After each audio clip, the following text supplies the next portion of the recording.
Fala, galera, uma boa noite aí. Bom, a gente mudou os esquemas aqui. Primeiramente, eu quero pedir aí, galera que está assistindo, se de repente tiver meio ruim aí o áudio, alguma coisa, dá um toque aí pelos comentários que a gente vai ajustando, tá bom? Bom, essa é a segunda live do projeto Shine On Studio Session, tá? Essa live hoje nós vamos falar um pouco sobre as obras, curiosidades, informações do Floyd, um pouco da história da banda britânica, né? Pink Floyd. Primeiramente, eu quero agradecer primeiro a todo mundo que está aí assistindo, a todo mundo que vai assistir depois, galera toda aí que andou curtindo, andou compartilhando. Bom, agradecer também a alguns apoiadores aí, né? Primeiramente também, quer dizer, vamos aos apoiadores: DJ Cris Campos, Escola de Música Jam Session, Crocodilos à Festa. Esse é um projeto pela Lei Emergencial Aldir Blanc. Quem administra é a Secretaria de Cultura e Turismo de Mogi das Cruzes. Agradecer também a galera da banda, que vai fazer um barulhinho aí, uma galera que toca comigo numa banda chamada Super Special, uma banda de anos 80 aí, que a gente também tá logo para lançar. Agradecer o Ailton Júnior, Cris Campos, Leandrinho Pelágio, Karen Ribeiro. Tá? E vamos que vamos dar seguimento aí a essa live, hoje contando um pouco da história do Floyd aí, tá? Bom, vou chamar aqui para a sala agora dois caras que vão participar dessa live de hoje. Regis Vernissage e Evandro, vou colocar eles na sala aqui agora. Primeiramente, vou soltar aí, Regis, fala um pouquinho de você, fala um pouquinho desse rolê que vai acontecer hoje aí. Em primeiro lugar, boa noite para você que está nos escutando, ou que está nos vendo também, né? Queria dar um salve para você, Marcelo, um salve também, Evandro.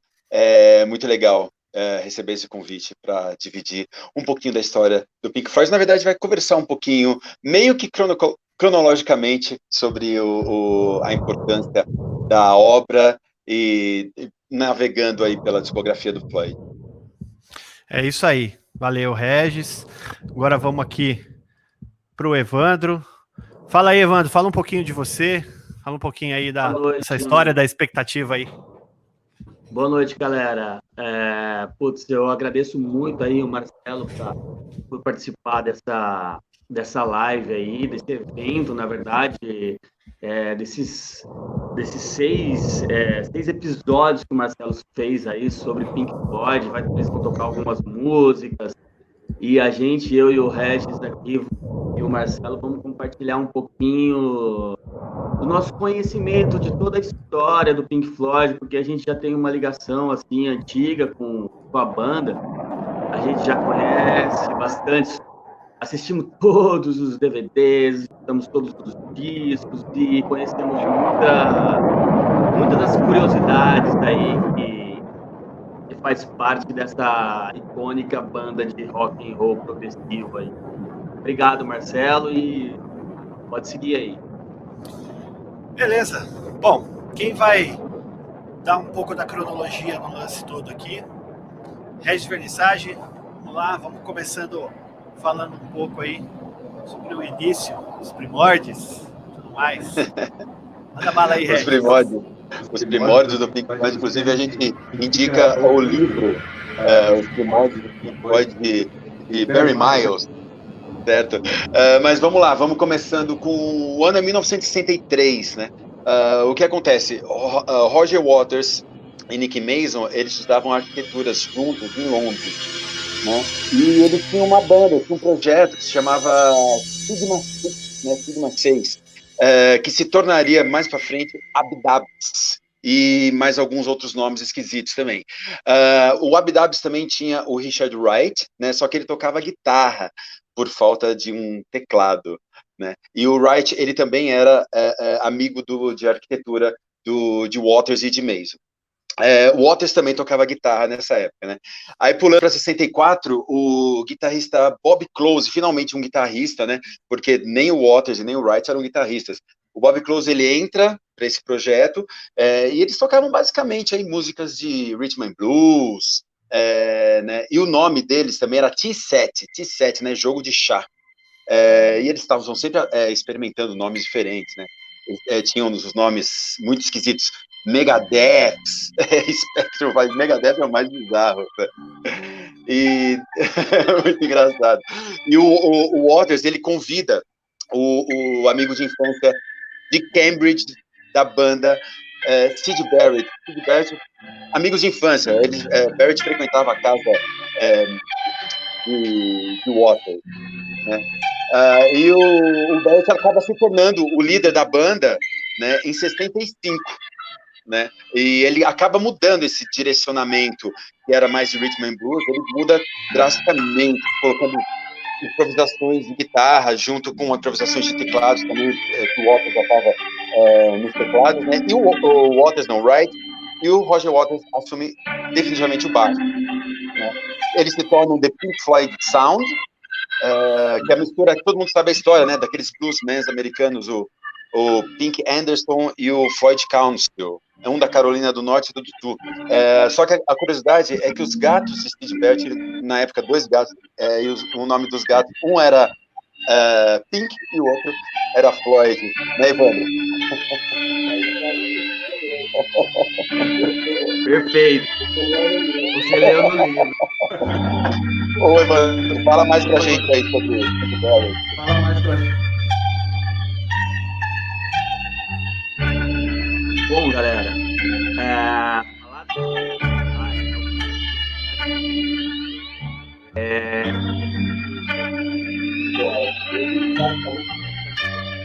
tudo que acontece hoje, assim, tudo que aconteceu na história da banda. Ele era um artista impressionante, com uma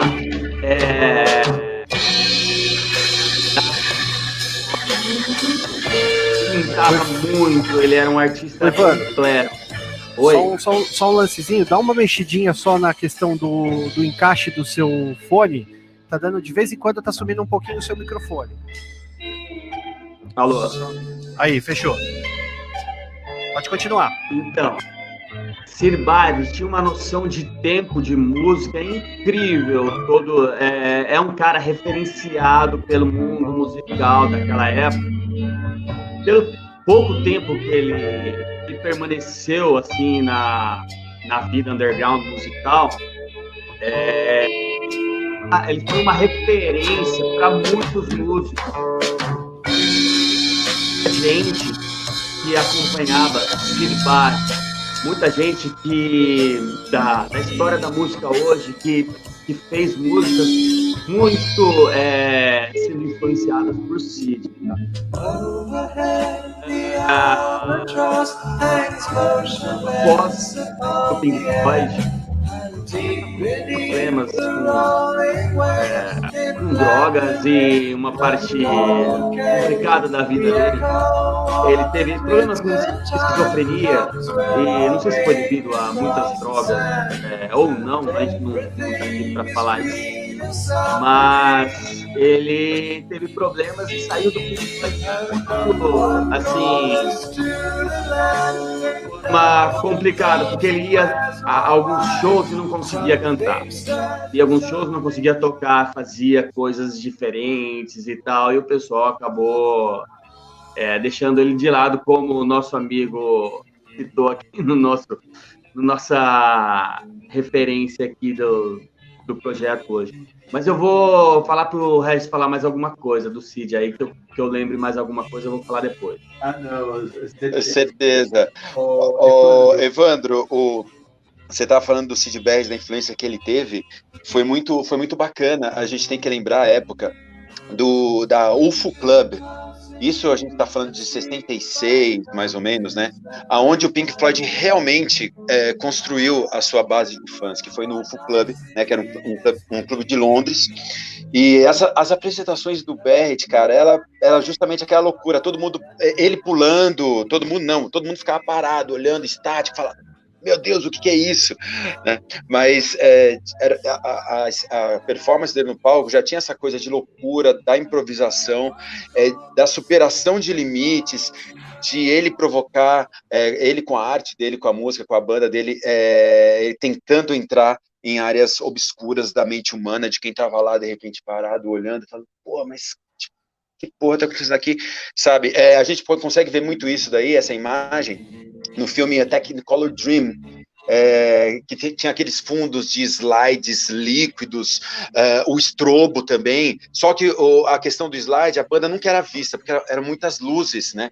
E o estrobo, dizem uma das linhas de raciocínio para esquizofrenia / loucura de Sid, é que foi causado tanto pelo consumo excessivo de LSD, mas também nas apresentações do Floyd tinha muito estrobo e muito jogo de luzes, e ficava geralmente na cara de Barrett, e ele ficava justamente na frente onde tudo acontecia. Então, como eu disse, há teorias que uma coisa acabou levando a outra, mas como você bem falou aí, Evandro, a gente nunca sabe se é isso ou não, né? Então, e ainda teve aquela cena clássica, né, do Sid Barrett, quando ele subiu no show lá, ele subiu com um ácido colado na testa, né, ele era tão doidão que o chão era fogo, mas também era genial musicalmente, que nem o Evandro falou, né?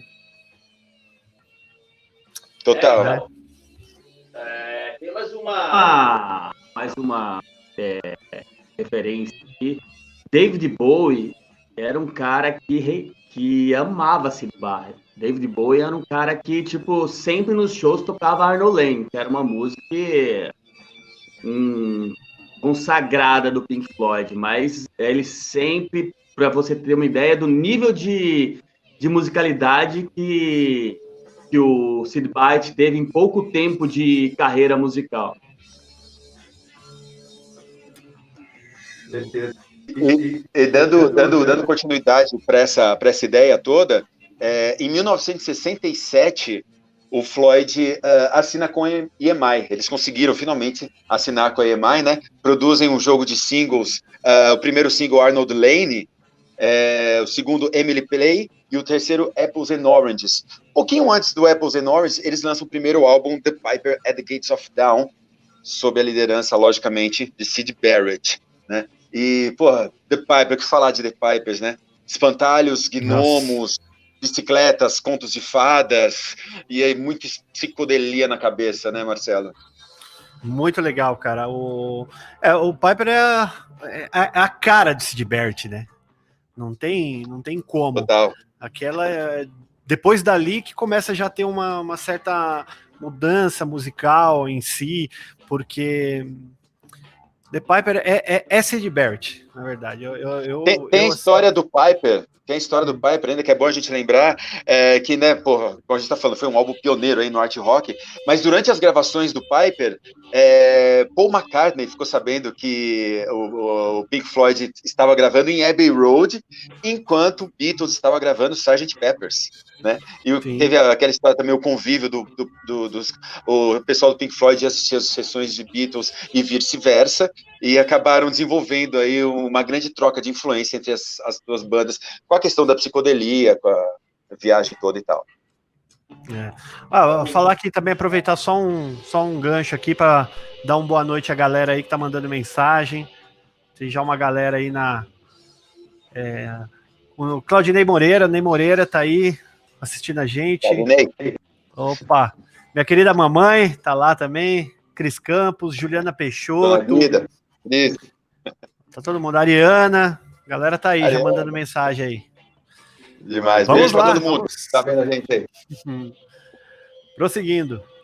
Então, posso falar? Eu vou falar um caos aqui de bike. Vamos continuar com o Cid mais um pouco. Então, ele era um letrista muito bom, assim. Então, quando ele fez bike, é uma letra muito simples, simplória, só que ele pegava coisas do cotidiano, assim, que a galera gostava. Então, a letra bike é muito assim, ele fala assim, eu tenho uma bike, eu quero uma bike, mas daqui a pouco, essa bike não é minha, é emprestada. Ele é muito louco, ele viajava mesmo nas músicas dele, mas Era o Sid Barrett. Sid Barrett foi referente na música. Só para finalizar aqui o Cid. Show. Evandrão, depois você só tenta tomar um pouco de cuidado na hora de balançar o fio, porque quando balança o fio, aí ele dá uma cortadinha. Porque às vezes, galera, é ao vivo, às vezes tem uns probleminhas técnicos, mas a gente vai tocando aí. Seguimos? Seguimos para o ano da transição, então, pode ser? 1968. Bora lá. Exatamente. O Cid, já com os problemas dele, ele já não participou do quarto single, It Would Be So Nice, que tinha lá do B, a maravilhosa Julia Dream. Puta som. Julia Dream foi a primeira que Gilmour tocou no vocal. Gilmour, né? Então, assim, o que acontece? Waters chama Gilmour, que era amigo de infância de Cid, desde a época de Cambridge, numa primeira instância para cobrir os rateios de Cid nos shows, durante os ensaios, faltavam vários ensaios, e no show teve relatos que Cid estava lá, colocava a guitarra e ficava babando, né? Então ele não conseguia, realmente ele não conseguia, ele estava num estado que não dava, não tinha mais condições, porém eles eram muito, muito amigos. Então, chamaram o Gilmour, né? Ele estava com a banda anterior dele na França, inclusive. Chamaram e falaram: vem ajudar a gente. E ficaram durante aproximadamente 5 meses na formação de 5, né? Quer dizer, 4 e o Barrett away, né? 4,5. Enfim, aí o que acontece? Gravando já o Saucerful of Secrets, né, o segundo álbum, e o Barrett, ele toca em alguns sons do disco, e inclusive, eu queria citar aqui a Jug Band Blues, né, que ele chama o Exército da Salvação para tocar, e ele, na hora que tá todo mundo em Abbey Road, ele fala pra galera: pode tocar o que vocês quiserem, né? Não tem partitura, não tem tom, não tem nada, toca e sai tocando, e o que tocou, ele quis colocar justamente no som, né? E, Saucerful of Secret, maravilhoso. A única música que foi gravada nessa formação de 5, que é conhecido por gravação, foi Set the Controls for the Heart of the Sun. Nossa, puta som absurdo. Nossa. E foi o único som onde os 5 participaram, registro gravado, logicamente, porque o Cid já estava bem fora da banda. E na sequência, logo depois do Saucerful of Secrets, eles lançam o 5º single, Point Me at the Sky. Ninguém tem, não existe, o negócio mais obscuro que tem. E é legal também como que se deu a saída de Barrett da banda, né? Um belo dia eles saíram de um ensaio, onde o ensaio para ir para... Não, um ensaio não, desculpa, de uma reunião. Na reunião eles iam pegar o Cid para ir fazer um show, né? E o pessoal da banda falou assim: beleza, todo mundo já estava na van, agora a gente vai pegar o Cid? Aí o Roger falou: não. Então, no more Cid Barrett. O Roger já estava entrosado, né? Já fazia as partes, praticamente todas as partes de Cid, e o Roger falou não. O Roger sempre foi assim, né? Não adianta. Só para registrar aqui, Regis, o Ney comentou aí uma parte que você falou aí, que sem contar que o Piper foi gravado no estúdio Abbey Road na sala A, enquanto o Beatles estava na sala do estúdio B, no estúdio B. Positivo, Ney. Muito obrigado pela lembrança. O Ney é outro expert também em Floyd, em glissando, em afins, né, Ney? Certeza. Então, assim, eles se frequentavam, eles estavam lá, cara, um do lado, eles começaram a se frequentar, sem contar que o Paul McCartney, ele já frequentava as festas do International Times, ele frequentava o UFO também, quando o Pink Floyd era a banda residente, ele já conhecia a banda, então, assim, a questão do Pink Floyd arrumar o contrato com a EMI foi, juntou os dois, viraram amigos, entendeu? As duas bandas. Sim. O Roger, ele sempre teve esse, assim, já começa o aspecto dele impositivo mesmo na banda, desde a época de Se Diverte mesmo, né? Desde Sassafras mesmo. Sim, e aí se perdura, se perdura até sempre, né? Mas ele pegou a liderança. BR que saiu, ele nessa que ele falou, não, porra, quem manda agora sou eu, bicho. Agora vocês vão ter que ver aqui do jeito que tá. Certeza. Bom, só dando um comentário também com a galera, nós estamos fazendo essa live aqui do Estúdio The Moon, tá? Tomamos devidas precauções sanitárias, tivemos um distanciamento, principalmente Regis e o Evandro estão a mais de 3 metros de distância, tá? Só ressaltando. Pessoal, tomem bastante cuidado, se cuidem aí, usem bastante álcool em gel, usem máscara, que a situação tá delicada aí. E continuem em casa assistindo as lives do Shinon Studio Session. Vambora, vamos continuar. Espera aí só um pouquinho. Tá. Regis, manda bala aí. Manda bala na história. Tá. Vou só arrumar um probleminha técnico com o Evandro. Opa, tranquilão. Não, eu queria continuar, então, o ano de 69, né, cara? 69, citar o terceiro álbum do Pink Floyd, More. Inclusive, o More, se vocês conseguirem ver aqui no meu varal de Pink Floyd, né? Tentei juntar o máximo possível aqui das obras-primas deles. E o Floyd sempre foi uma banda muito artística e eles sempre quiseram participar de trilhas sonoras, né? A primeira experiência que eles fizeram para filme foi foi a trilha sonora do filme The Committees. The Committees é um filme de 68, um filme preto e branco que praticamente não fez sucesso, pouquíssimas pessoas conhecem. Em 69, Barbet Schroeder, o diretor Barbet Schroeder, os convida para fazer a trilha sonora do More, né? E muitos sons que eles tocaram no More acabou entrando para tocar nos sets, nos shows ao vivo da banda e tal. O More é um filme, cara, realmente espetacular, aonde ele é estrelado, né, por Mimsy Farmer e Klaus Grumber. Eu tenho minha colinha aqui, né, para poder lembrar o nome da galera. Mimsy Farmer e Klaus Grumber. E o More, ele é basicamente um tratado sobre o vício em heroína na ilha de Ibiza, na Espanha. E no filme mostra, inclusive, muita experimentação, né, com drogas, amor livre, muita beleza da vida. Bem aquela história que a contracultura dos anos 60 trouxe perante a sociedade de então, né? Inclusive, essa questão de uso de drogas reais foram utilizadas no filme, como a maconha, o LSD, a própria heroína também, que foi o motivo da tragédia dos personagens principais. Mas, cara, More, quem não assistiu ainda, assista. Quem já assistiu sabe do que eu tô falando, que é um puta filme, é um puta álbum, nasceu clássico e vai morrer clássico. E ainda em 69, teve também o quarto álbum, o Maguma, só que já foi final de 69, o Maguma ele foi lançado em novembro de 69.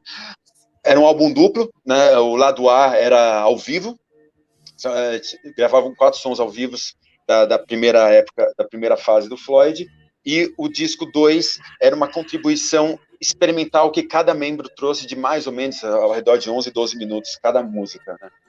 E esse Floyd mais experimental começa a se distanciar muito lentamente daquele Floyd anterior, né? E o Maguma também, a questão do Maguma, o nome, né? Muita gente fala que é o Maguma. Diz que o Maguma é uma gíria de Cambridge para sexo, né? Para fazer um sexo. Então, o Road, né? O Road, na época eu não lembro o nome do Road agora, ele sempre falava assim: opa, agora eu vou I'm going home for you, Maguma, né? Tô indo para casa para fazer um Maguma. Sabia desse daí, Marcelo? Essa eu não sabia, não, cara. Essa foi uma que eu não sabia, não. Deixa eu colocar o Evandro aqui. Evandro, agora deu certo? Evandro. Voltei, tô aqui de volta.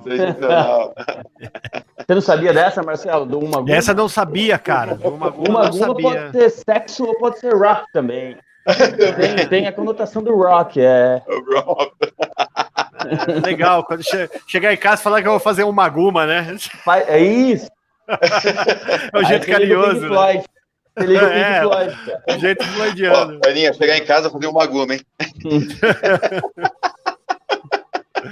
E a capa do Maguma também, só resolvendo aqui o Maguma, a capa foi do trabalho da Hipnoses, né? A Hipnoses, eles criaram aquele chamado efeito Drost. O efeito Drost é justamente, não sei se vocês conseguem ver aqui, o efeito Drost é a imagem dentro da imagem, dentro da imagem, dentro da imagem, dentro da imagem, dentro da imagem e que dentro da imagem. Cai no eterno infinito, né? Cai no eterno infinito. É isso aí. Foi o primeiro álbum de uma longa parceria aí da Hipnose com a banda. Isso é verdade. Essa daí também durou pra caramba, viu? Durou bastante. E ainda nessa época, cara, do Maguma, uma música que não entrou no Maguma é Embryo. Pô, que música linda. Evandro, você gosta da Embryo, Evandro? Maravilhoso. O Embryo, quando a Aninha estava grávida, eu tocava no violão e o Igor ficava chutando ela, assim, ó. Dava vários chutes enquanto tava tocando. Oh, this love. Aninha, vai pra você. Meu amor. E o Maguma é um disco completamente conceitual, né, cara? Peraí. Opa, Regis caiu, ele daqui a pouco volta. Coletiva. Agora voltou. Era uma contribuição coletiva. Então, a ideia não era essa, por isso que Embryo ficou de fora. Isso é verdade. Louco, né, cara? Depois, vamos para janeiro de 70. Janeiro de 70? Você assistiu Zabriskie Point, Evandro? E aí, o que você acha do Zabriskie? Conta pra gente. Fantástico. Como você falou aqui, o diretor usou apenas 3 de suas gravações, né? Mas eu vou deixar você falar, porque você manja mais. O diretor, ninguém mais. E menos que Michelangelo Antonioni, né, cara? Meu, monstro. Era meio doido. O Floyd teve uma história que o Floyd ficou um mês em Roma para gravar a convite do Michelangelo Antonioni. Ficou um mês gravando. Meu, ficaram no hotel mais caro de Roma e tal, e o Michelangelo Antonioni sempre queria trocar coisas que eles gravavam, sempre trocando. Acho que foi o Mason que falou que se dependesse deles, eles gravariam em o que eles fizeram, eles gravariam em 3, 5 dias, mas não, ficaram um mês, porque ele sempre queria trocar, e como o Evandro falou, o diretor usou só 3 músicas de, acho que 8, simplesmente não quis. Não, isso aqui eu não quis, não quero, né? E uma das músicas que o Antonioni não quis colocar no álbum, que o Zabriskie Point foi uma coletânea, né? Tinha Floyd, tinha várias outras bandas também da época. Uma dessas peças que não entraram nem no álbum e nem no filme foi a The Violent Sequence. Essa The Violent Sequence, ela se tornou no futuro Us and Them, somente Us and Them. E o Antonioni falou, eu não quero, não gostei. O filme também, o filme Zabriskie Point, muito legal, né? O casal protagonista, Daya Halprin, a mina Daya Halprin, ela se casou com Dennis Hopper 2 anos depois do filme, e o ator, o Mark Franchetti, cara, a história dele é muito louca, ele participou de um assalto a banco, foi condenado, 15 anos de prisão, e morreu na prisão sob circunstâncias que ninguém sabe, meu, loucura, viagem. Mas, enfim, a gente tá falando de Floyd, né? Zabriskie Point, meu, muito legal também. O Floyd 70, né? Outubro de 70 foi o Atom Heart Mother. Nossa, esse álbum é foda. O primeiro a ser produzido em Abbey Road, mas aquele som quadrofônico. Marcelo, som quadrofônico, explica para quem não sabe o que é o som quadrofônico. A primeira coisa uma coisa que, inclusive, eu e o Evandro estávamos conversando na quinta-feira, como uma banda como o Pink Floyd já conseguia alcançar situações sonoras que a gente não conseguia imaginar nessa época, né? Tipo assim, eu não sou dessa época, não vivi essa época, mas você fica imaginando 1970 com a tecnologia que não era tão avançada que nem hoje, os caras fazerem um som como fizeram. Bom, exemplo, a própria Atom Heart Mother. Atom Heart Mother é um som que tem tantos elementos que, assim, se você for pensar uma banda dos anos 70 fazer um som como esse, 24 minutos, eu acho que um pouquinho menos de 20 segundos, com os elementos, com as vocalizações, com o som, que é aquela coisa assim, praticamente 3D. Você recebia esse som de vários lados, certo? E, cara, era fora de série. Era fora de série o Floyd fazer o tipo de som que fazia, a produção do CD, como era. A gente vai falar um pouco mais para frente, que inclusive Dark Side é uma obra-prima das produções, todo mundo se referencia nisso, mas já começa em 1970 com Atom Heart Mother, o Zenden também, que era The Violet Sequence, e assim vai. E é interessante também, agregando essa informação aí do Marcelo, que nem Waters e nem Gilmour, eles gostavam, nunca gostaram, na verdade, do Atom Heart Mother. O Horst chegou a falar que ele era um álbum horrível, embaraçoso. O Gilmour falava que era um álbum muito pretencioso. Mas, pô, tudo bem, eles não gostavam, ok. Mas Summer of 68, né, de Richard Wright, que, na minha opinião, uma das melhores músicas do Pink Floyd de todos os tempos. Nunca foi tocada ao vivo. Nunca foi tocada ao vivo, cara. Isso eu não sabia. Nem nesses últimos shows deles, não. Tocaram ao vivo, cara. Não rolou. Mas, assim, uma outra curiosidade também, legal dessa época do Atom Heart Mother, é que o Syd Barrett estava gravando o seu segundo álbum solo, né? O primeiro foi Madcap Loves, depois veio o Barrett, que era o segundo álbum dele solo, e justamente Gilmour e Wright, o Richard Wright e David Gilmour, estavam produzindo esse segundo solo do Syd Barrett, e o Syd Barrett ele também frequentava as sessões de gravação do Atom Heart Mother. Eles continuavam amigos, apesar de tudo, eles... Era mais como uma forma de...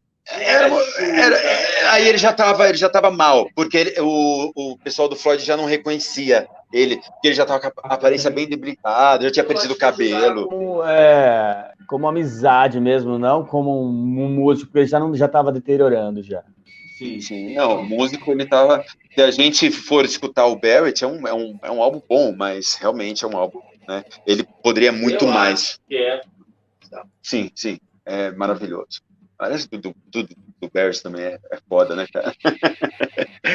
E aí o que acontece? Na turnê do Atom Heart Mother, eles começam a viajar pelos Estados Unidos, Europa e tal, e em 71 eles voltam para Londres para começar a trabalhar o material novo, né? Nesse meio tempo eles lançam a coletânea Relics, em 71, que é um best-of aí de lado B dos primeiros trabalhos, e trazia também a inédita Biding My Time do Waters, outro som absurdo. Né, Ivandro? I'm wasting my time. Não vou cantar, não.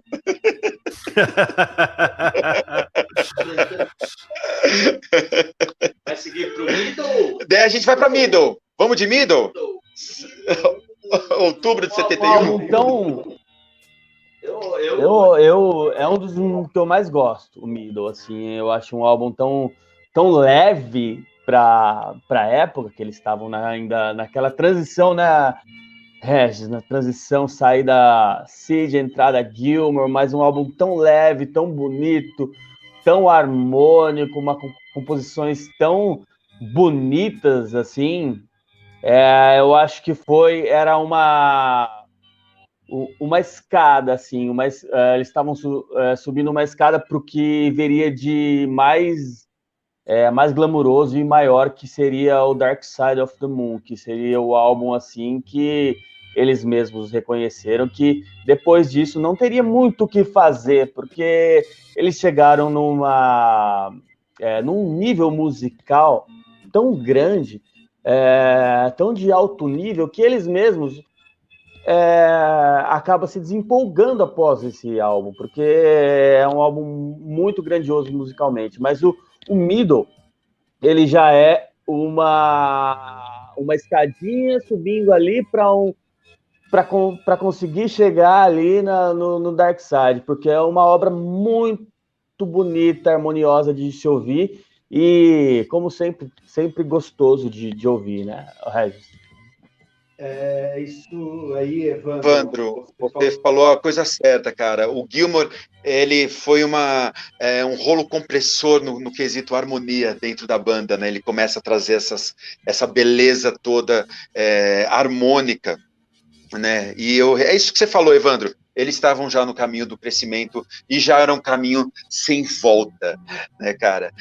O Echoes, né, que é o grande som desse álbum, ele se chamava The Return of Son of Nothing, porque o projeto, no lugar de Middle, se chamava Nothing, né? Então era o retorno do filho do nada, enfim, né? Coisas interessantes. A capa também é uma capa muito interessante, né? É o zoom de uma orelha embaixo d'água, né? Não sei se consegue ver aqui, cadê? Mais ou menos, tudo bem. Não sei se vocês conhecem, não precisam ficar vendo varal. Mas aquela orelha embaixo da água, com as ondas sonoras, né, que eram representadas por gotículas de água e tal.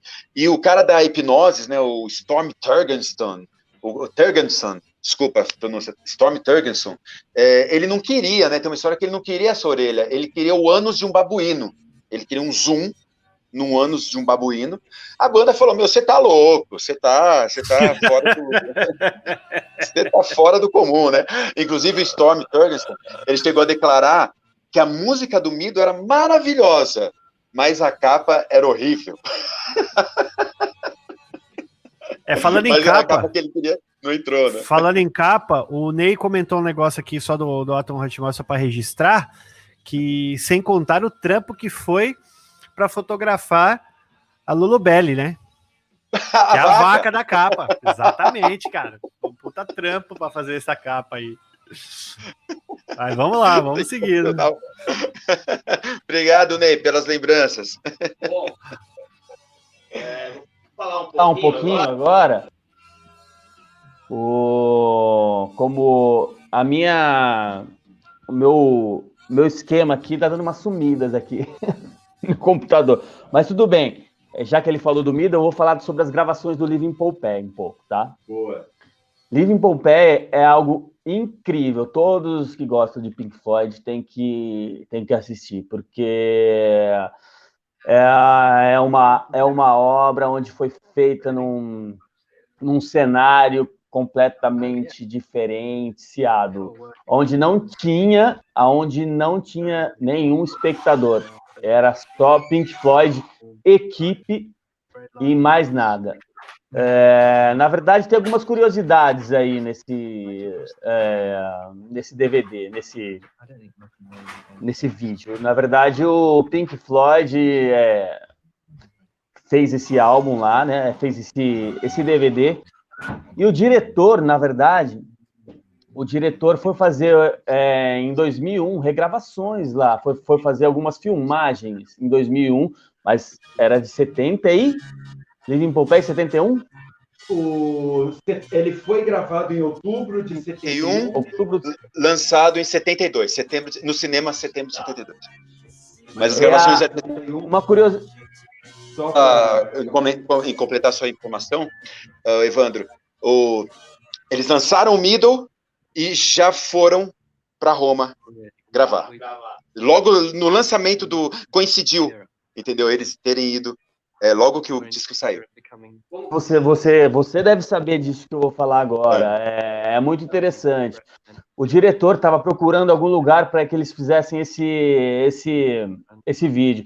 Na verdade, ele foi visitar uma amiga em Pompeii e ele foi até o anfiteatro lá e esqueceu o passaporte. Depois ele voltou à noite buscar e ele viu aquilo ali como uma obra, como um lugar excelente para o Pink Floyd fazer tudo aquele som ao vivo ali. Ele voltou e já comunicou os caras e falou, vamos para lá. E aí levaram mais de 20 toneladas de aparelhagem, demorou 7 dias, eu acho, para eles de caminhão levar tudo, e os caras foram de avião, lógico. Fora os Mas, mais de 60 quilômetros de cabos. Ele tinha 6 dias para gravar. Na verdade, aconteceu problemas de elétrica lá e acabaram conseguindo fazer só em 3 dias, porque eles iam até a prefeitura, não conseguia resolver e o problema foi se alastrando e diziam, vai resolver daqui 2 horas, 2 dias, não sei o quê. E acabou resolvendo só no 3º dia. Então, ele teve só 3 dias para fazer aquela gravação.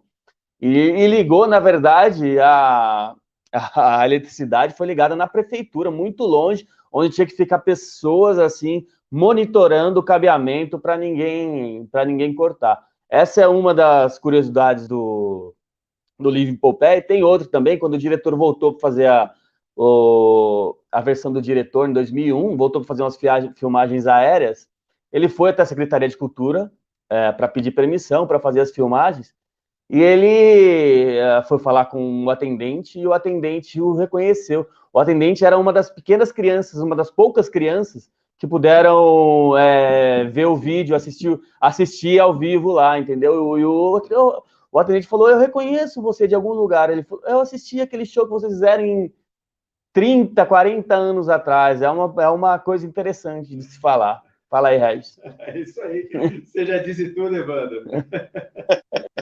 Você já falou tudo, Evandro. É isso mesmo, cara. A história é essa. E é incrível, né? Como tem história, né? Como os caras têm história, né, cara? Mas genial, Evandro, essa lembrança tua também dos cabos, né? Eu só vou te corrigir uma coisinha, Evandro. Você falou que eles foram de avião. Na verdade, eles foram de caminhão. Eles foram de ônibus, e todo o equipamento foi de Londres a Roma de caminhão, cara. Não foi de avião, não. Não, o equipamento foi. Eles não foram também? Eles também não. Eles foram de ônibus. Então tá, eu errei. É a única correção. O resto tá tudo certo, cara. Perfeito. Então tá bom. E o Evandro também falou uma coisa muito legal aí, que o Meadow, ele preparou o Floyd para ser o que ele viria a ser com Dark Side, né? Só que antes de a gente entrar no Dark Side, teve aquele trabalhozinho, aquela trilha sonora que foi lançada em junho de 72, Obscured by Clouds, que foi a trilha sonora do filme La Vallée, né? Que é a segunda participação do Pink Floyd com o Barbet Schroeder. Depois de More, ele também fez o La Vallée, né? Logo após a gravação do álbum, a banda se desentendeu com a produtora lá e tal. Eles gravaram o álbum e rolou um desentendimento, e o álbum ele era para se chamar também La Vallée, né? Aí o que o Floyd fez? Pegou a primeira música do disco, Obscured by Clouds, que tem a ver com o roteiro lá do filme, e colocou como nome Obscured by Clouds. Resultado disso, o filme, né, que foi lançado depois do álbum, o filme sai como La Vallée, entre aspas, entre parênteses, Obscured by Clouds. E no Brasil, cara, lugar mais bizarro para nomes de filmes, né, gente? A Colina Sagrada, saiu como A Colina Sagrada.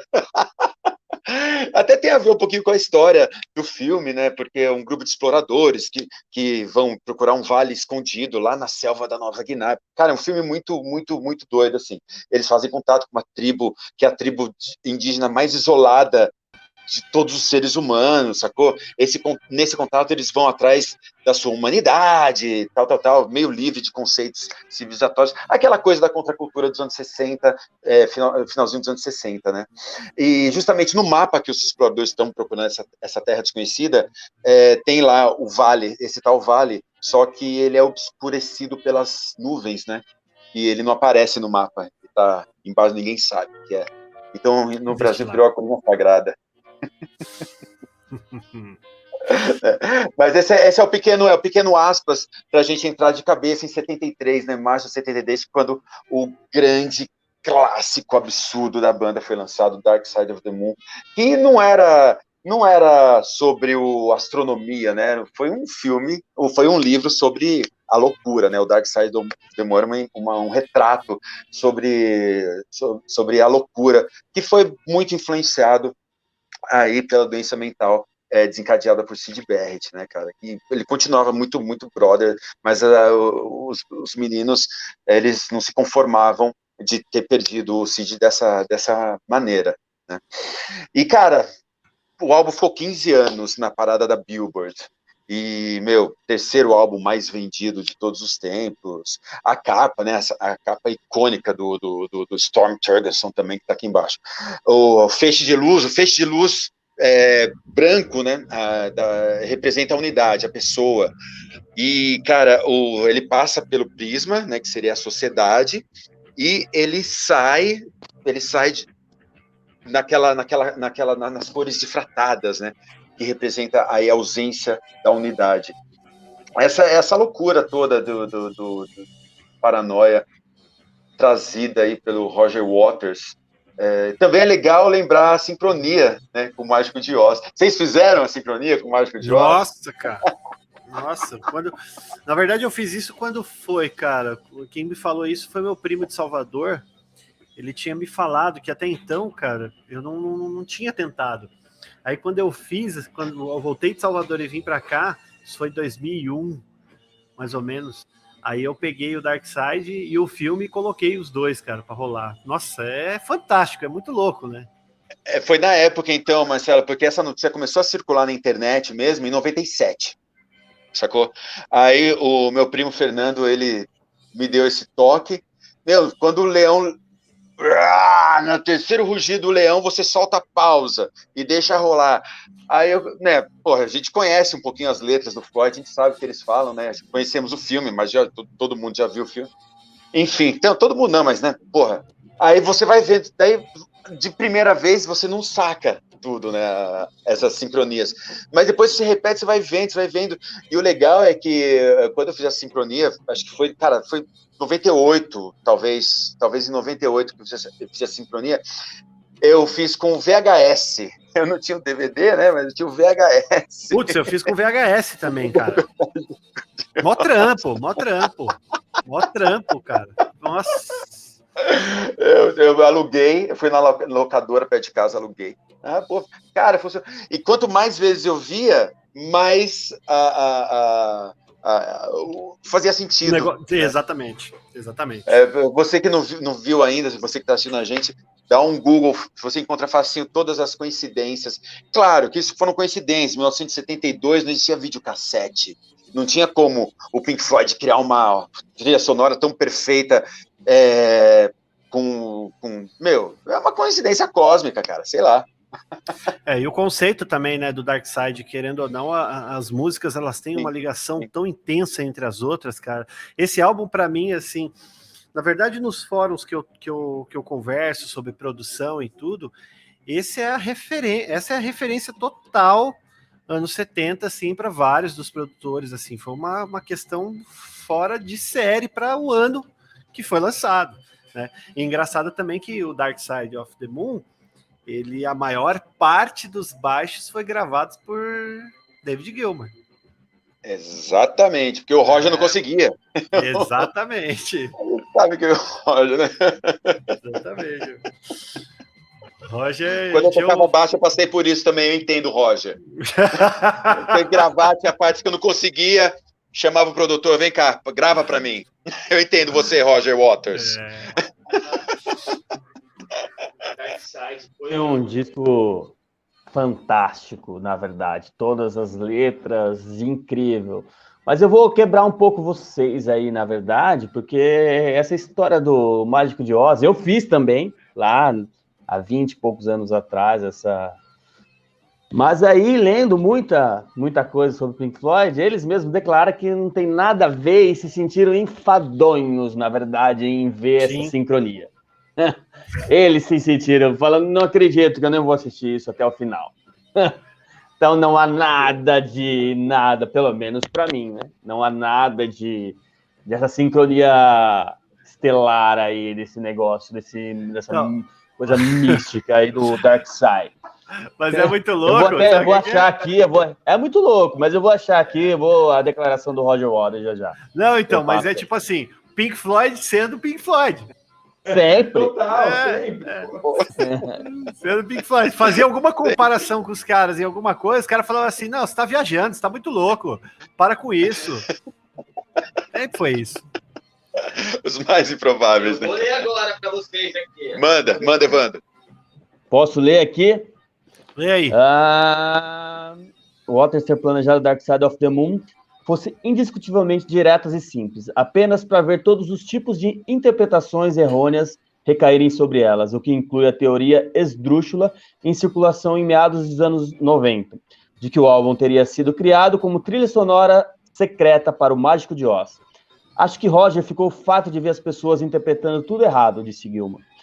Naqueles dias, ele falava sempre em nos desmistificar. The Dark Side of the Moon foi feito para isso, para ser simples e direto. Quando as cartas começaram a chegar e aos montes, dizendo que isso significa determinada coisa, e aquilo quer dizer não sei o quê, foi um Deus nos acudos. Mas com o passar dos anos, você percebe que está preso a isso. E 30 anos depois, você tem o Mágico de Oz para lhe surpreender. Alguém me mostrou uma vez como funcionava ou não funcionava, como me senti. Exausto. David Gilmour.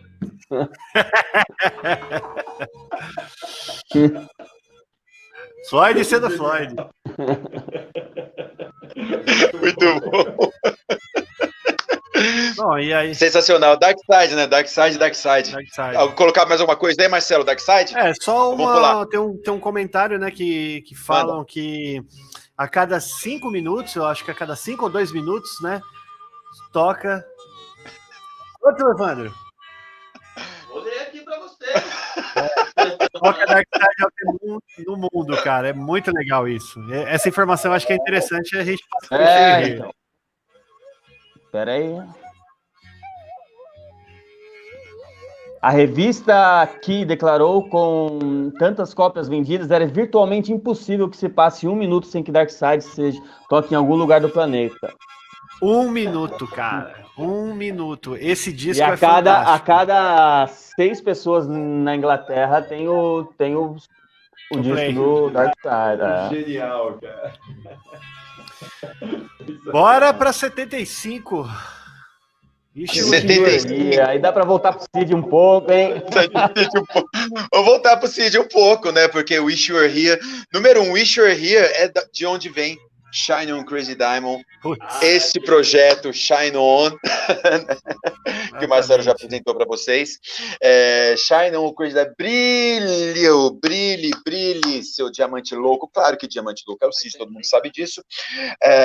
Então, o Wish You Were Here, lançado em setembro de 75, ele foi realmente o tratado definitivo sobre a deterioração mental do Syd Barrett.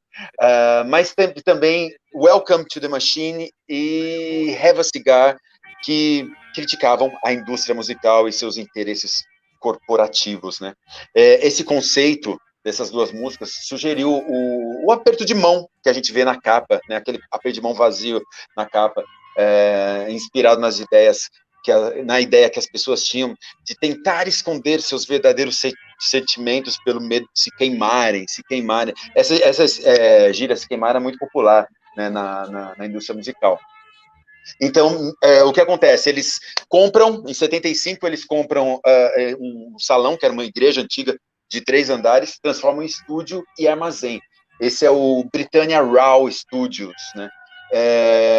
E eles gravam, depois do Wish You Were Here, eles gravam o Animals, né? Animals, outro disco também, de 77, mas o Marcelo quer falar um pouquinho, antes de a gente entrar no Animals, Marcelo quer falar um pouquinho do Wish You Were Here, né, Marcelo? O Wish You Were Here, cara, é um... Deixa eu botar aqui na... O Wish You Were Here é que nem você falou.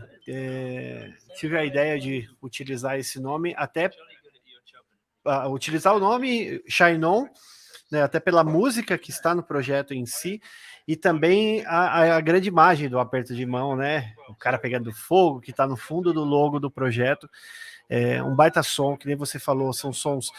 Have a Cigar, para mim, é uma obra-prima. Shine On You Crazy Diamond, primeira a quinta parte, depois a gente tem aí a 6ª até a 13ª parte, final dessa música, dos seus 22 minutos, 21 minutos, aquela linha de teclado maravilhosa de Richard Wright. Cara, esse álbum também vale muito a pena ver. Vale muito a pena ver.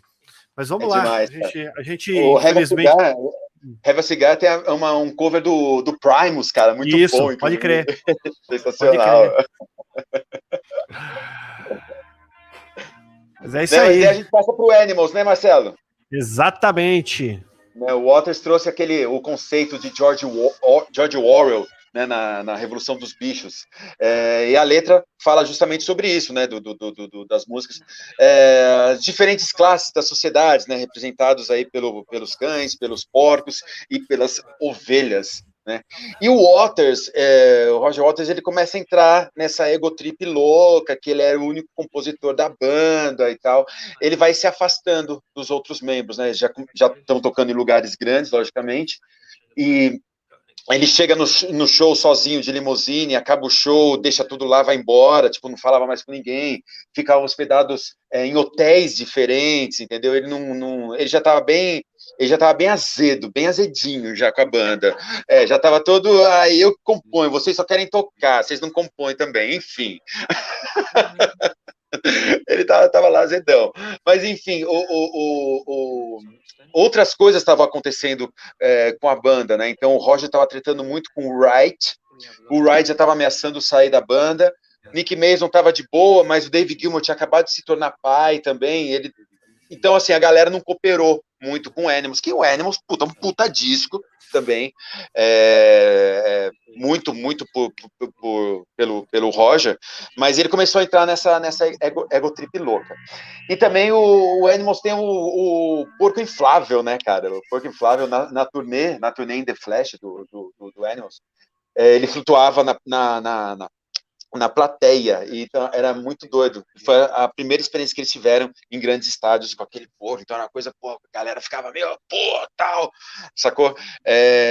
Só que assim, o Roger, ele tava tão chatinho, cara, tão chatinho, que em Montreal, não, já tava muito, né, meu? Em Montreal, tinha primeira fila, os fãs estavam ensandecidos, estavam loucos, você tá vendo teu ídolo, cara, sacou? Então os fãs estavam gritando, porra, demais, e pá. O Roger vai lá, dá uma catarrada em um dos fãs, entendeu? Então ele já começou os comportamentos bem escrotos, sacou? Não só com a banda, mas também com a galera. E é legal também lembrar que 77, né? Tô falando de 77, início do punk, cara. Então o punk, ele veio com os dois pés na parede, querendo arrebentar, toda aquela grandiloquência floydiana, o lance do progressivo, né? Aquela complexidade do progressivo. O punk veio chutando, esses caras aí, bando de... Até a história clássica do Johnny Rotten, né? Sex Pistols, vestindo a camiseta dele estava escrito assim, Pink Floyd, e em cima, I hate, quer dizer, I hate Pink Floyd, né? Os caras levaram de boa. Assim, o Roger, ele começou a encanar, porque, peraí, né?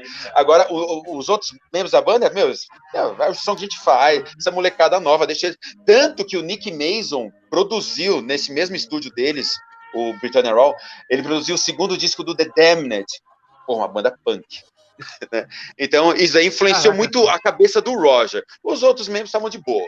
Então, vou fazer o nosso trabalho e segue a vida. Segue a vida.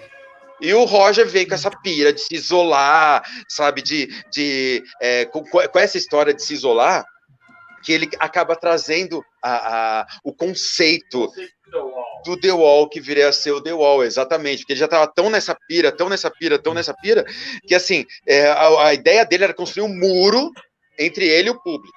Então, né, ficou aquela coisa, brick by brick, né, então ele começou a entrar nessa onda que veio a ser 2 anos depois, 79, The Wall. Evandro, fala do The Wall um pouquinho. Vou de novo falar. Então, na verdade, teve o lance da cusparada e teve o lance do tapa também. O lance do tapa. Putz, pode Na crer. verdade, Roger Waters, ele já estava indignado com o público dele, que às vezes ia para o show e, na verdade, não estava prestando atenção na obra que eles estavam fazendo, entendeu? Esse era o conceito do Roger Waters, é o que estava na cabeça dele, era que o povo ia lá para soltar rojão, para jogar não sei o que nos outros e ficar bagunçando, às vezes, na hora que eles estavam tocando as músicas. E isso já fazia muito tempo que ele tinha dentro dele aí, esse estilo, até porque as músicas deles eram muito longas e tal, e aí às vezes o público não conseguia ficar concentrado tanto tempo, mas isso causou nele, como excêntrico que é, como é uma personalidade assim, de ser o fodão, ele acabou levando isso para um lado pessoal que nós agradecemos, porque disso veio a obra, uma das obras conceituais do rock mais assim esperadas, mais completas, assim, que foi mais teatrais, que foi o The Wall, né? Mas antes disso, eu não sei se o Regis falou sobre a aparição do Cid na gravação do Wish You Were Here. Pulamos. Eu vou falar, então. Vou voltar um pouco na gravação do Wish You Were Here. Só mais uma curiosidade dos Floyd aqui. Sid Barrett já tinha saído do Pink Floyd, já ninguém tinha mais contato com ele há muito tempo. E no meados dos 70, a banda Pink Floyd ainda estava unida, gravando Wish You Were Here. E apareceu um ser careca, gordo lá, totalmente desfigurado. E ninguém reconheceu de início. Mais de 2 horas ficou no estúdio lá e ninguém reconhecia. Até um ou outro conversar e ver que era Pink Floyd, e ver que era o Sid Barrett. Alguns, como em relatos deles mesmos, chegaram a chorar. Assim, eu já ouvi o Rick Wright falar que eles choraram, assim, alguns choraram ali, porque de forma tão, assim, estranha, numa hora, numa música composta para ele aparece desfigurado e vai embora do estúdio, assim, e nunca mais desaparece, viveu recluso, assim, até 2006, até a sua morte, em 2006. Ele viveu recluso, fazendo pinturas, mas morou com a mãe dele, voltou a morar em Cambridge com a mãe dele e, na verdade, nunca teve uma aparição pública mais do Pink Floyd, e se os fãs apareciam, ele mandava embora, ou a mãe fazia isso por ele. Mas era só uma outra curiosidade. Ele não estava legal, não ficou legal, não viveu legal. Certeza. Mas fala um pouquinho, Evandro, do The Wall. The Wall. Vamos botar no The Wall. The Wall na verdade, se eu for falar do The Wall, eu vou ficar aqui até as 2h30 da manhã. Então, eu vou fazer o seguinte. Só. Para quem não conhece o The Wall, se é que alguém existe nesse mundo que não conhece The Wall, eu vou dar uma abridinha e você já volta no The Wall, então. Então, The Wall foi tudo isso. Né, foi o último álbum contar com os 4 da formação clássica. O Richard Wright já estava nessas tretas desde Animals com Roger Waters, e ele foi inerte durante o The Wall. Ele realmente não estava afim, já não estava mais querendo entrar nessa trip doida do Roger Waters, né? Então eles se estranham, Waters e o Wright. Porém, o Wright meio que sai, mas ele continua, mas não como membro da banda, mas como músico contratado. Isso, no futuro, foi um jogo muito bom. Porque ele ganhou muito mais grana sendo músico contratado do Pink Floyd do que se fosse membro da banda em questões contratuais, porque tomaram uma paulada. Essa turnê do The Wall foi pela questão teatral e pela super mega hiper produção na época. Eles tomaram um prejuízo assim bilionários, de alguns bilhões assim bilhões não, mas alguns milhões de libras esterlinas, sem sombra de dúvidas. E o Richard Wright, ele acabou saindo bem nessa história, né?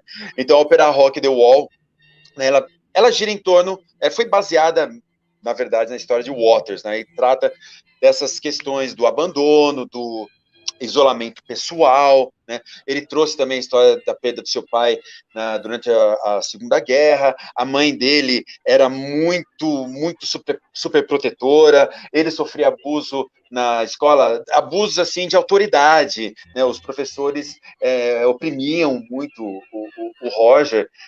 Então tudo isso acabou entrando no roteiro da ópera rock, né? E cada trauma era considerado assim, como mais um tijolo em cima do muro, né? O Pink, que é do filme The Wall, dirigido por Alan Parker, Pink, que foi interpretado por Bob Geldof, que a gente já vai falar um pouquinho mais sobre o Bob Geldof, ele se torna então uma estrela do rock, né? E é completamente atormentado, né? Com uso de drogas, com infidelidades, explosões, violência, alguma coisa também que eles trouxeram do comportamento de Syd Barrett. E ele acaba se isolando completamente, né, nesse muro que ele constrói, e a crise vai aumentando e chega no ápice onde ele acredita ser um ditador nazista não, fascista, um ditador fascista. Sabemos bem o que é essa história, né?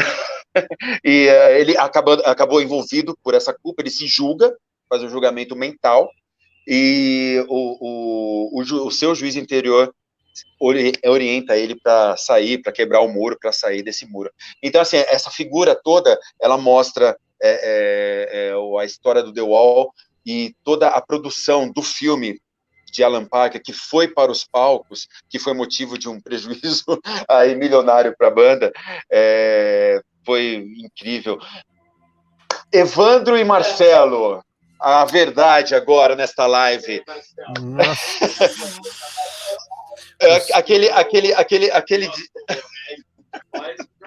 Não, eu queria que vocês falassem, vocês dois, daquele dia em abril de 2012, que a gente assistiu a turnê do Roger Waters assistindo. Nós três estávamos lá.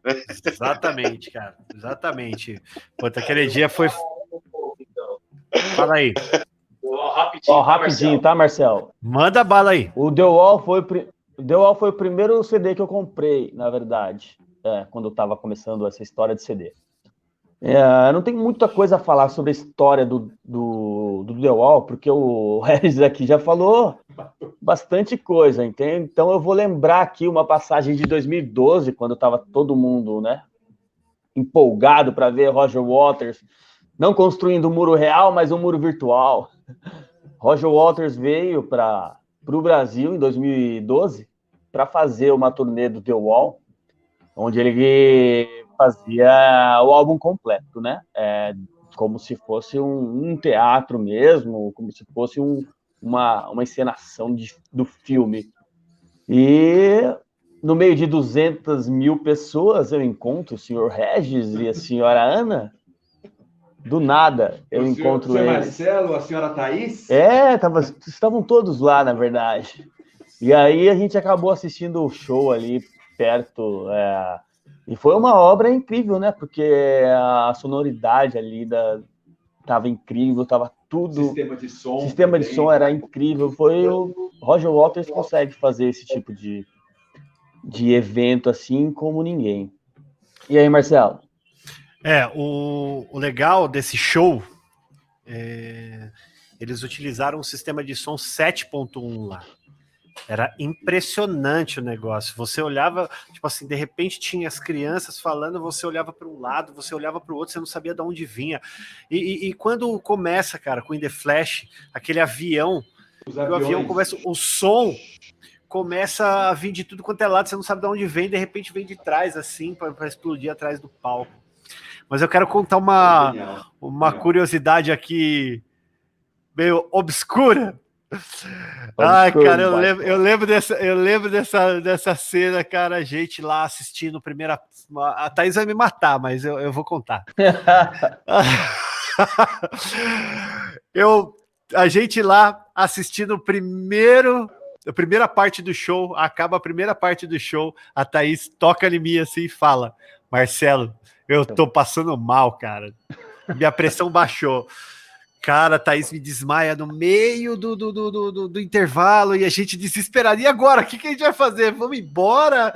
Vamos correr atrás? E eu louco, cara, quase montando em cima das pessoas para comprar uma água, um negócio para ela comer, para voltar. Vou contar isso daí para dar uma risada aí. A Thaís me matar em casa na hora que eu chegar, né? Lembra, Red? Você ficou segurando ela. Você ficou segurando ela e eu fui atrás da água e do salgadinho. Puta, esse dia foi fogo, cara. Esse dia foi fogo. E uma outra... Tô passando mal.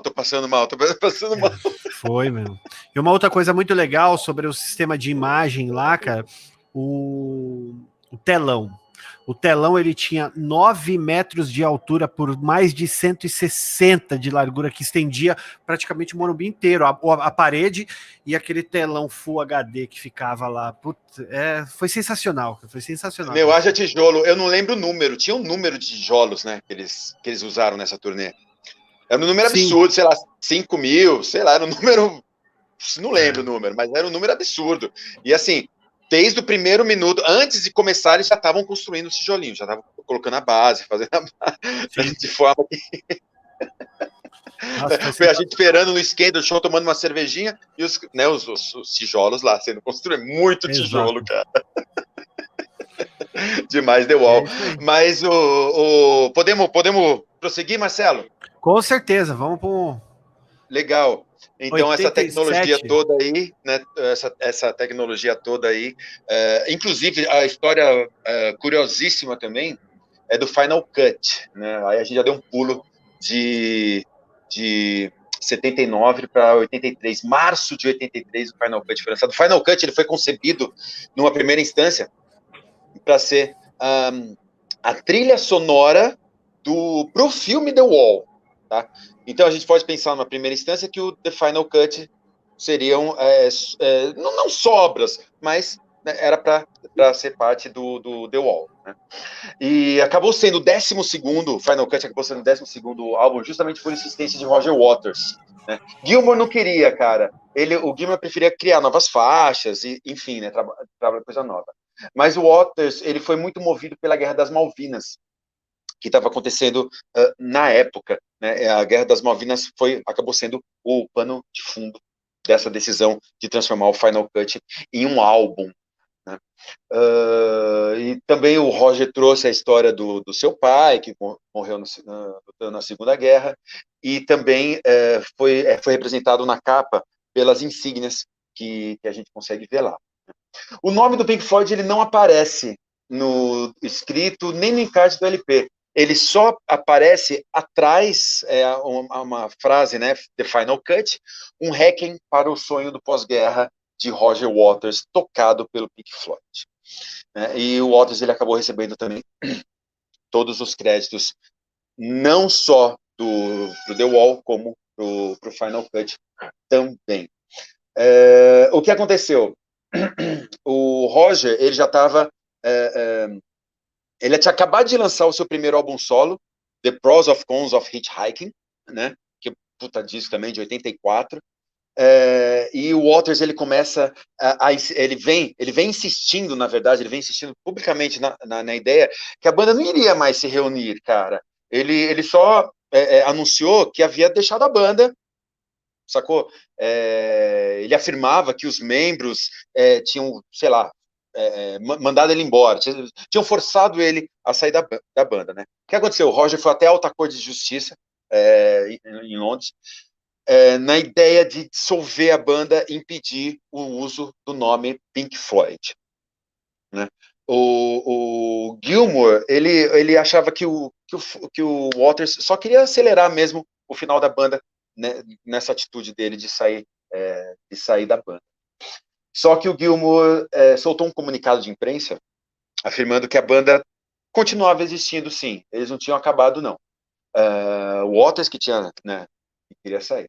Enfim, mais tarde, em 2013, o Waters ele percebeu que na época, lá atrás, o nome Pink Floyd tinha um puta de um valor comercial, né? E ele assumiu o erro, né, ao tentar impedir os outros membros de usá-lo, enfim, porque Nick Mason tá desde o começo com eles, né? E essa foi a minha curiosidade aí do Final Cut. Querem agregar alguma coisa aí, Marcelo? O Final Cut, cara, uma coisa que eu queria comentar, eu acho que assim, ele é um disco que ele é... Pra mim ele é mal interpretado, né? Ele tem aquele esquema, aquele mesmo esquema que Floyd trabalhou com muitos discos, assim, essa junção das músicas, como se fosse sempre uma grande trilha sonora de um filme. E o Final Cut também é... Assim como a gente comentou que o The Piper é Syd Barrett, Final Cut é Roger Waters. Total. Não tem como. Total. É muito... E é um disco que eu acho que é mal interpretado, porque é uma sonorização. Convido vocês, coloquem Final Cut para ouvir do início ao final. Sentem ali numa rede, ou no quintal de casa, tomando uma cervejinha. O resto vai pegar aí, ó, Final Cut. Meu, baita disco, muito conceitual. Mas é Roger Waters total. E aí vamos... O solo do Waters. O solo do Waters, pode crer. Ó, a mensagenzinha que eu falei aqui, ó. Não sei se dá para ver aqui. Deixa eu pôr só você, peraí. Aqui, ó. A Hacking for the Post-War Dream by Roger Waters, performed by Pink Floyd. Só isso. Só isso. Então. Olha o Evandro aí na área. E aí, Evandro, vai falar alguma coisa sobre Final Cut? Vou falar assim sobre um pouco sobre Final Cut, porque é uma das obras que eu mais gosto. Na verdade, ela tem, como o Marcelo e o Regis já falou, tem todo o conceito, tem tudo, a letra, tudo do Roger Waters. É um álbum completo do Roger Waters, porém é muito intenso, ele é muito... Se você colocar para ouvir o The Final Cut num volume só, você não consegue, se você for para dormir, entendeu? Porque ele dá umas explosões, assim, você pode estar querendo ouvir uma música bem calma, ele é bem calmo em algumas horas, mas você não consegue, você tem que baixar o volume, depois aumentar de novo, depois baixar de novo, porque tem essa intensidade do Roger Waters. E era uma época já onde eles não estavam muito bem, né? A banda já não estava mais na mesma pegada quando estava no Dark Side of the Moon. Então, particularmente, vou falar por mim, é um álbum excelente, assim, é um álbum um dos que eu mais gosto, independente de ter muito de Roger Waters ali ou não, mas ele é incrível musicalmente. E é isso, não tenho muito mais a falar do Final Cut. Eu gosto muito dele, na verdade. Então vamos para... Pode falar. Eu tenho um adendo para falar sobre o Final Cut. Not Now John foi o primeiro clipe que eu assisti do Pink Floyd. Cara, provavelmente 87, 88, no antigo Clip Trip na TV Gazeta. Nossa, é verdade. Quem tem minha idade sabe que eu tô falando. O pessoal da MTV pra frente não sabe o que eu tô falando.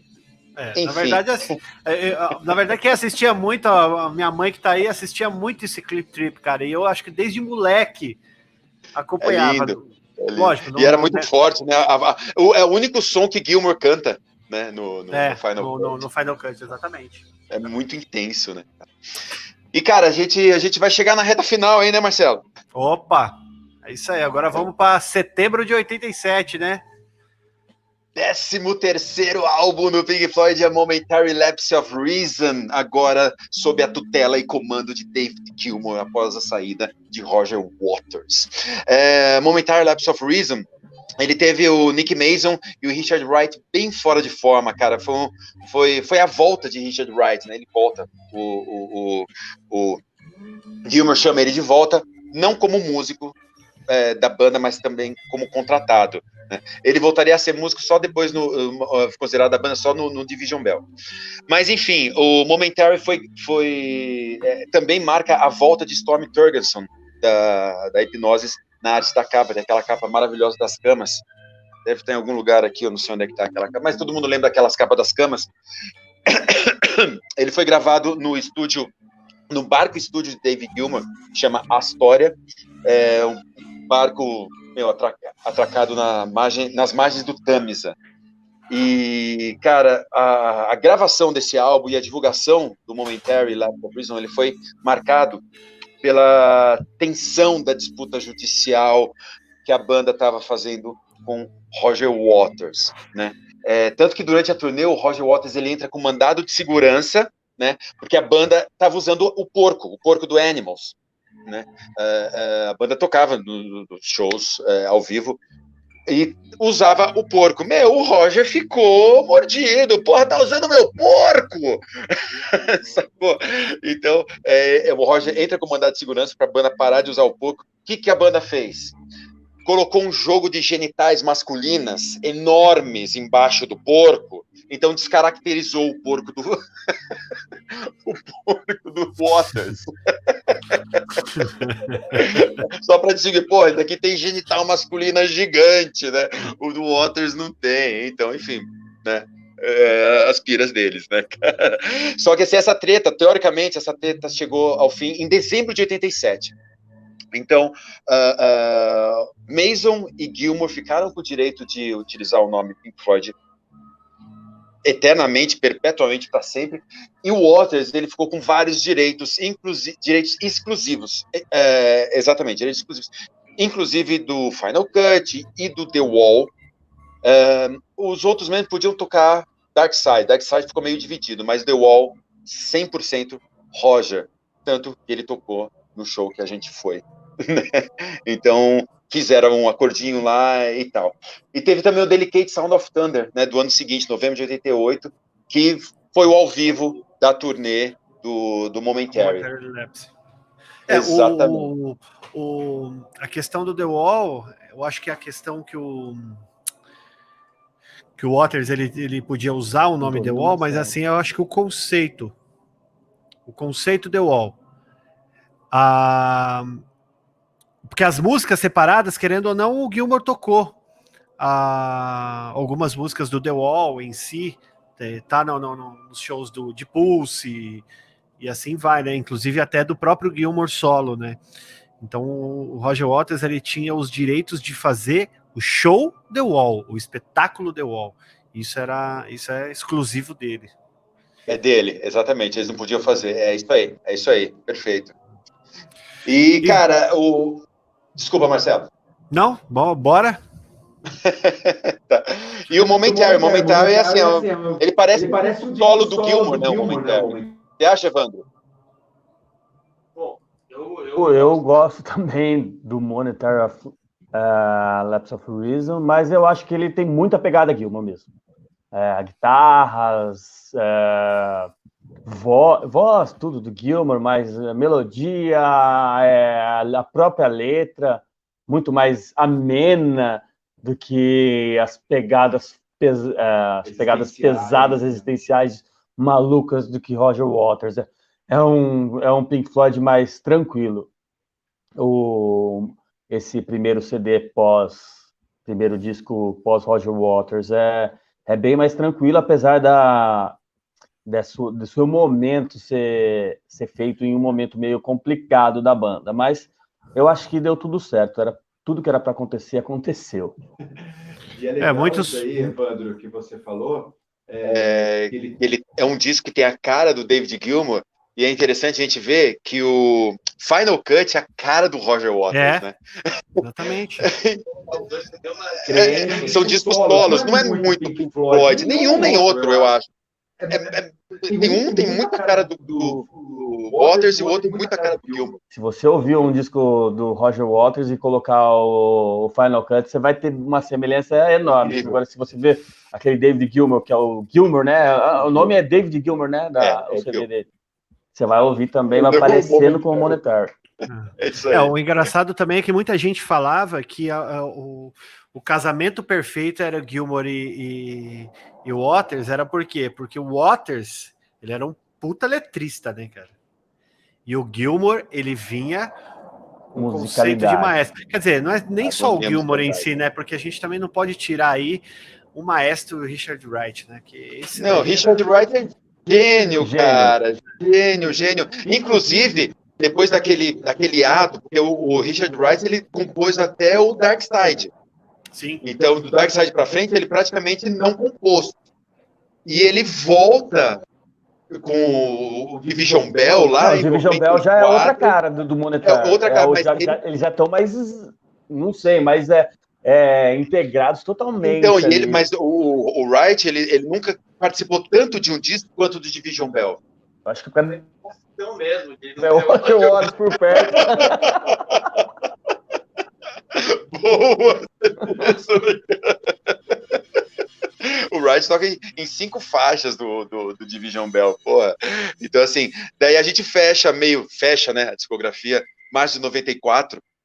O Division Bell, o tema principal, desenvolvido por Gilmour e pela esposa, você lembra o nome dela? Pam, enfim, foi justamente a falta de comunicação, devido às experiências que eles vieram já recebendo, né, e a falta de comunicação, o que acabou se refletindo no título Division Bell, né? O Division Bell são sinos da divisão do parlamento do Reino Unido. Então se chama sinos da divisão, Division Bell.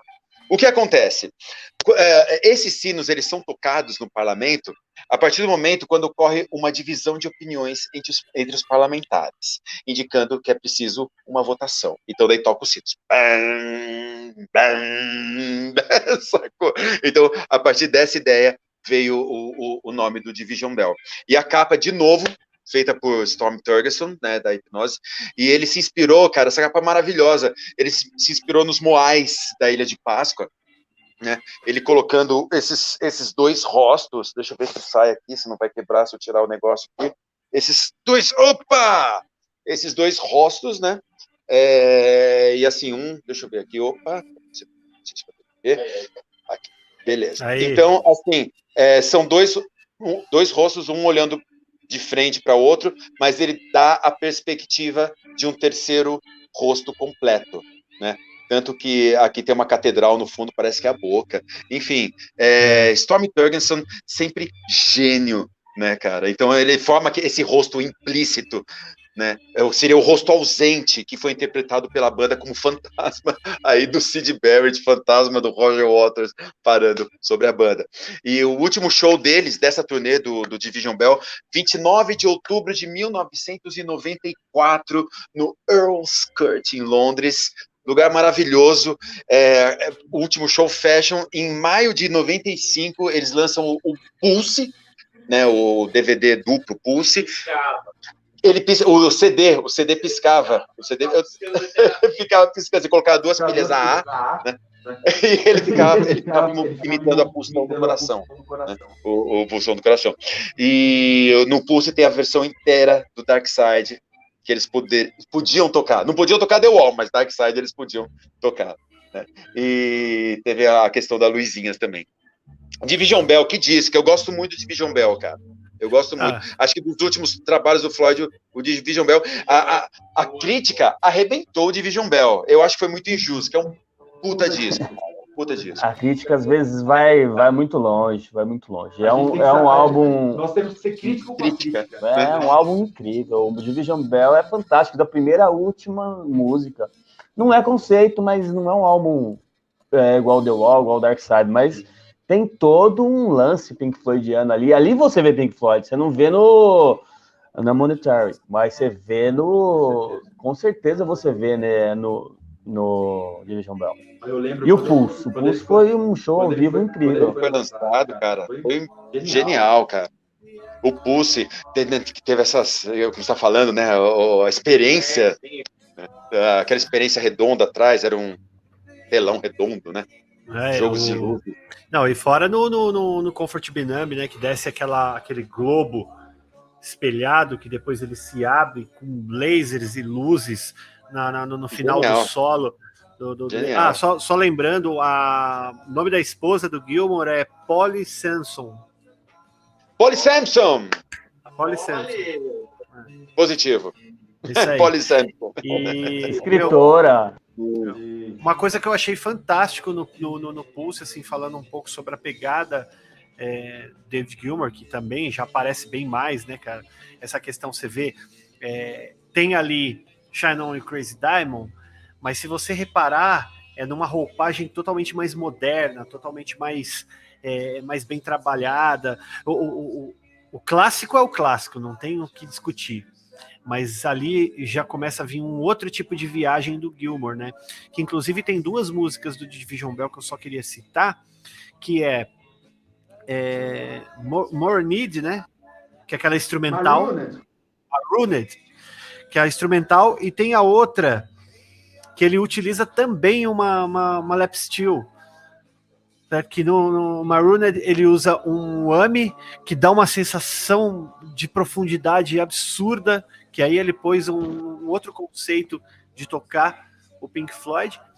E putz, o próprio som dos sinos, agora deu um branco no nome dele. High Hopes. High Hopes. Puta som. A 11ª, eu acho. É o último. Deixa eu ver. Cara, que som é esse? High Principalmente espetacular. o solo de Depois lap steel, que é aquela Forward. guitarra havaiana. Coisa linda. Coisa linda. Espetáculo, cara. Espetáculo. E aí o Pink Floyd entra em hiato, né? Seria um hiato, depois de Division Bell. E é legal também citar, eu falei do punk um pouquinho lá atrás, né? O Division Bell foi lançado em 94. 94 teve o grunge, né, cara? Então foi muito louco, assim. Eu escutava bastante grunge. E quando o Pink Floyd lançou o Division Bell, eu comprei fitinha cassete na época, né? Vinil era muito caro, né? Comprei fita cassete, cara, eu escutava no mesmo dia, sabe, Nirvana, Soundgarden, Alice in Chains e o Division Bell. Porque pra mim era tudo normal.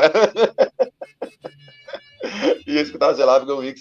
E, cara, tava falando aqui do hiato, né? Esse hiato, ele durou depois desse último show, em outubro de 94, até 2005, quando eles se juntaram por culpa total, mais uma vez, Bob Geldof, ele na parada. Bob Geldof estava fazendo Live 8, né? Ele liga pro Gilmour, vamos fazer uma reunião do Pink Floyd pro Live 8, evento beneficente, ajudar os pobres do mundo, enfim, né? E o Gilmour falou, não vai rolar, não esquece, não, imagina, né? E o Bob Geldof, não, vamos juntar os quatro, vai rolar sim. Lembrando que o Bob Geldof fez o Pink no filme The Wall, tá? Então esse é o contexto. E liga pro Gilmour, o Gilmour não rolou, tal. O Bob Geldof liga para Nick Mason. Nick, vamos aí, cara, vamos fazer o lance, fala com o Roger lá. O Gilmour falou que não vai porque o Roger, não rola e tal. Roger. Nick Mason continuava super amigo, né, amigo de infância, do Roger Waters, liga para Roger Waters, passa a ideia para Roger Waters. Roger Waters acha interessante a ideia, liga para David Gilmour e fala assim, vamos nos juntar, vamos ensaiar 3 músicas e vamos nos apresentar no Live 8, lembrando que o Live 8 aconteceu no dia 2 de julho de 2005 no Hyde Park, em Londres, né, um show que foi gratuito, mas que teve sua como ele fez o Live Aid em 95, né, que a gente vê na biografia do Queen, inclusive, depois, em 2005, ele fez esse Live Aid. Enfim, eles aceitam, tocam 3 músicas, né, e, inclusive, na apresentação, o Roger Waters fala para a plateia que era muito emocionante estar de volta com esses caras aqui, depois de tantos anos, 24 anos, né, e dedicando essa reunião para quem não estava lá, em particular para Syd Barrett, né? E aí no final do show teve aquele abraço com os 4, né? O Gilmour já estava saindo do palco, o Roger chamou, vamos abraçar, as fotos saíram em primeira página dos jornais do mundo inteiro, né? Sorteou a última foto dos 4 em cima de um palco, né? E depois dessa experiência do Live 8, putz, eu devo falar para vocês, cara, que eu tocava com os carinhas na época aí, a gente até falou, Pink Floyd vai se reunir, vamos lá, vamos para Londres, meus caras, né, cara? A gente acabamos encanando, né? Mas, enfim, a declaração que o Gilmour deu depois do Live 8, rolou né? O Floyd vai voltar, o Floyd vai voltar. E Isso é verdade. Meu, todo no mundo inteiro, os fãs falando, meu, Floyd, os caras tocaram 3 músicas, eles vão se reunir agora e tal, papá. Então, mas o Gilmour não, cara. O Gilmour, ele não estava mais interessado pelo Pink Floyd depois do Division Bell, não estava mais interessado. Já tinha passado 11 anos de Division Bell. Ele não queria mais saber. E aí ele afirmou categoricamente que não haveria mais turnês, não haveria mais álbuns novos do Pink Floyd. E em 2006, fevereiro de 2006, ele soltou uma nota oficial falando que o Pink Floyd, né, a marca, a banda, já era, cara. Estava dissolvida, acabou, já era, não tinha mais. O banda e, meu, sacou? E logo na sequência, 2 anos depois, morre Syd Barrett, 2006, e 2008, Richard Wright também nos deixa. Bom, aí, peraí, deixa eu abrir aí. Pode falar aí, Evandro. Posso falar? Fala, Evandro. Então, vamos lá. Live 8. Vamos lá. Primeiramente, eu vou corrigir o nosso amigo aqui agora. Não foram 3 músicas, foram 4. Breathe, Money, Wish You Were Here, Comfort None. Esqueci da Breathe. Então, o que acontece é o seguinte: o Roger Waters era um cara muito difícil de se lidar. E aí ele teve esse problema. Ele ficou mais velho e ficou mais fácil, ficou mais tranquilo. Aí eles se encontraram no Living 8, como o Regis falou, devido ao Bob Geldof e por intermédio do Nick Mason. Se encontraram lá, mas o Gilmour já não estava mais nessa pega. Roger Waters, você vê que ele até rolava alguma coisa assim, porque ele já tinha se arrependido de tudo que ele fez lá nos anos 80 e 90, entendeu? Porque ele era muito excêntrico, muito difícil, não tinha como, nada. Ele queria mandar. Na verdade, ele deu uma declaração que ele tinha um ímpeto em mandar nas pessoas. Então, quando aconteceu o Live in 8 em 2005, David Gilmour já não estava mais nessa pegada de Pink Floyd, já estava com outros projetos, e o Richard Wright acabou morrendo logo depois, acabou falecendo, e aí Pink Floyd ficou para a história. Para quem viu, quem não viu... Já era. Eu fui desde 2002, que o Roger Waters fez o In The Flash, no Pacaembu. 2007 fez Dark Side of the Moon, no Morumbi. Daí 2012 fez o The Wall no Morumbi. 2015 Gilmour veio no Allianz. E 2018 Roger Waters veio para fazer o Azendem mais polêmico que existiu. O show mais polêmico. Mas esse eu não vou nem comentar. É perigoso. Deixa pra lá. Vamos lá, Mr. Marcelo, que eu vou ficar quieto agora, cara. Não, mas eu dou risada de uns caras aí, mano. Uns caras que saíram fugindo do show. Cara, morte do Richard Wright, eu confesso pra vocês que eu chorei, viu? Esse eu chorei. Esse foi fogo. Eu lembro muito bem, cara, eu tinha comprado o DVD do David Gilmour, Remember the Night, que ele fez em Londres, que era o projeto solo dele, e depois, no ano seguinte, a Thaís me deu o DVD do Live to Gandhi, que foi os últimos shows que o Wright fez, inclusive com o Gilmour, que depois, em novembro de 2004, veio a última obra, né? Última grande obra, que quer dizer, é uma loucura do Gilmour e do Manson, né? Na verdade, mas tem a música que leva o título do álbum, The Windless River. Vamos falar um pouquinho aí, explanar só um pouco sobre esse último álbum aí. Quer dizer, o último álbum, que depois tem uma coletânea, né? Vamos lá, Regis. 2004. Oi? Você falou 2004. 2014, desculpa, errei. O River 2014. Evandro, obrigado por ter me corrigido aí na questão das 4 músicas do Live 8. Aqui é assim, aí um é ajudando o outro, cara. Porque senão a memória não comporta tanta informação, cara. Mas, Marcelo, você falando do Endless River, é um disco ambiente, né? Ambiente instrumental. E o pessoal fala que é sobra de estúdio, né? Do Division Sim. Bell. Não tem o que falar, né, cara? De novo, nada a falar Sobre, assim. Lançou, tá lá. Né? Tá lá. Né? Mas eu ainda. Nada pra empolgar. Um fã do Floyd, nada.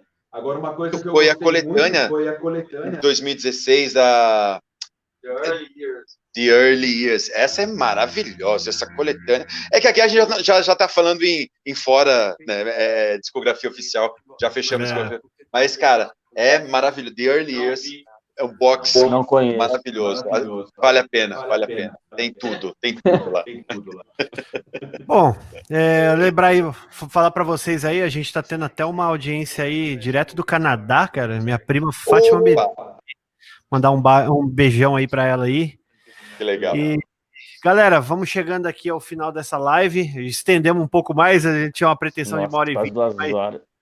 Mas vai que vai.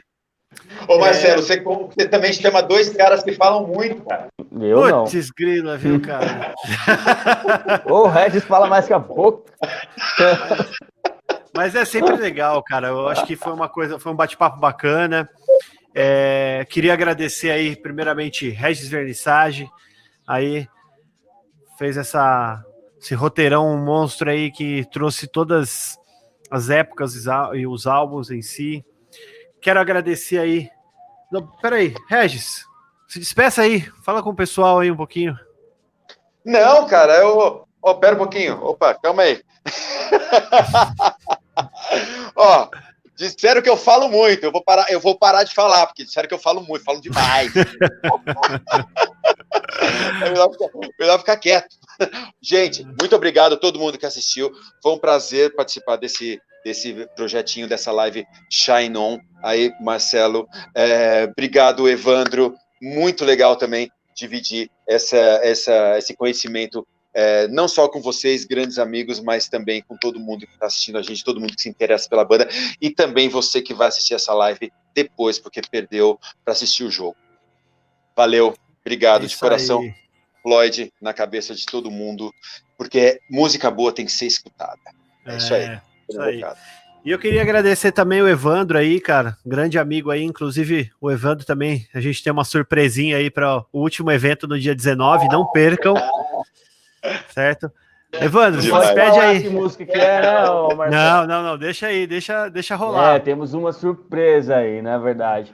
Mas olha, nem sei como agradecer aqui, meus amigos, porque o convite do Marcelo me fez até voltar um pouco a escutar Pink Floyd, porque às vezes você não escuta, mas é a sua banda preferida e é a melhor de todas, não tem, mas você acaba às vezes deixando de lado e assiste outras coisas, ouve outras coisas, mas eu me sinto muito, muito feliz aqui de estar aqui compartilhando essa live aqui com o Marcelo e o Regis. Obrigado a todo mundo aí, valeu.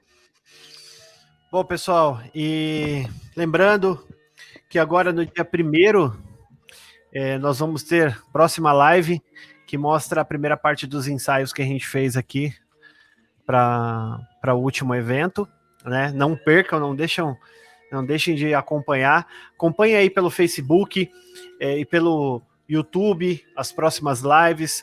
Tem no dia 1º, tem no dia 4, tem no dia 18 e tem no dia 19, certo? Muito Pink Floyd ainda para vocês.